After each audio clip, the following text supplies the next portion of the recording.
Welcome to Monday with the Pastor. I'm taking about 5 minutes a day of Monday through Friday just to talk about spiritual formation.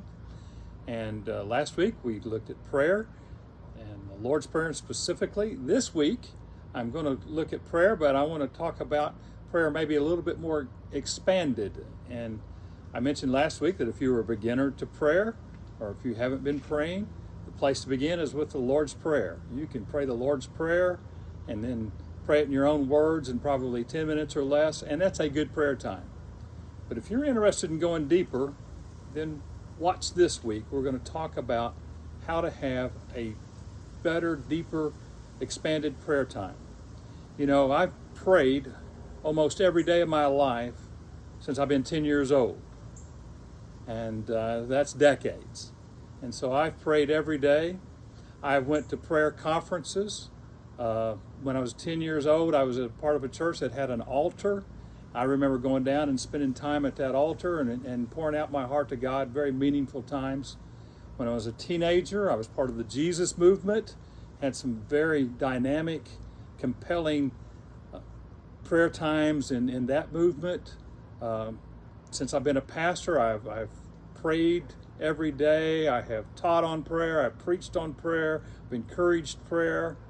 I've attended prayer conferences. I've been to Brooklyn Tabernacle, who has that great prayer meeting twice. I have been to prayer conferences.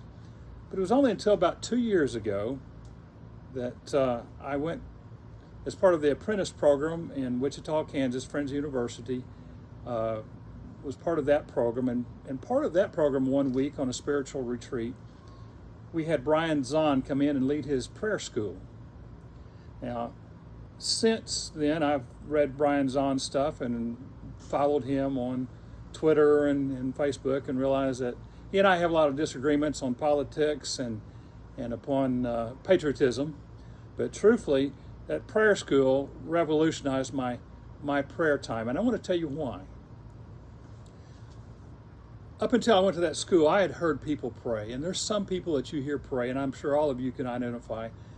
And when they pray, you just feel the presence of God. And I've always thought, I'd like to be able to pray like that. Through this prayer school, I think I found a key of being able how to pray like that. But Brian came in, and he had a very structured prayer time. And he prayed what he did every day. It took about 45 minutes.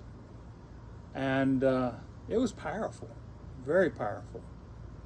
And at the end of it, he talked about prayer, and he talked about how that he had researched the early church and the saints, and he really felt like he had discovered the prayers that had changed them, and so he incorporated those prayers into his life.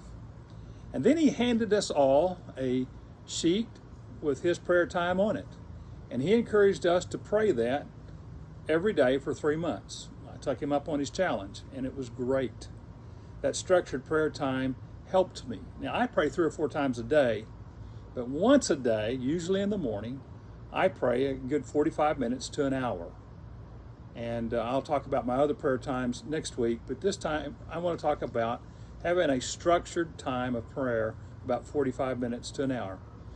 And it is powerful. It will help. While I was going through that 3 months of doing his, I did my own research. And what I found out is all these great giants, Christians of the past, all had a structured prayer time that they prayed every day. So I would encourage you to have a structured prayer time, and I'm going to share with you my structure. And I'm going to put on the feed my email, and I will mail to you my prayer school notes, which has a lot of these prayers in it, plus some others that I have found helpful. I would be glad to send that to you. Just email me and I'll email them back to you. But we're going to talk about that this week, and I'm excited about it, and excited about maybe you having an expanded prayer time that could last more than 10 minutes, maybe 45 minutes to an hour. And I'd like to help you be able to pray. I'll be real honest with you right now. My prayer time isn't the same as the one Brian Zahnd gave me. I loved his, but he was a little bit more liturgical and is my taste, and so I'm a little bit more with the scripture and some things, and I'll show you what I do. And hopefully what you'll do is maybe take mine and pray it for 2 or 3 months and then develop your own. That would be the best. But I'm looking forward to the rest of this week talking to you about my structured prayer time. God's blessings upon you, and I'll see you tomorrow.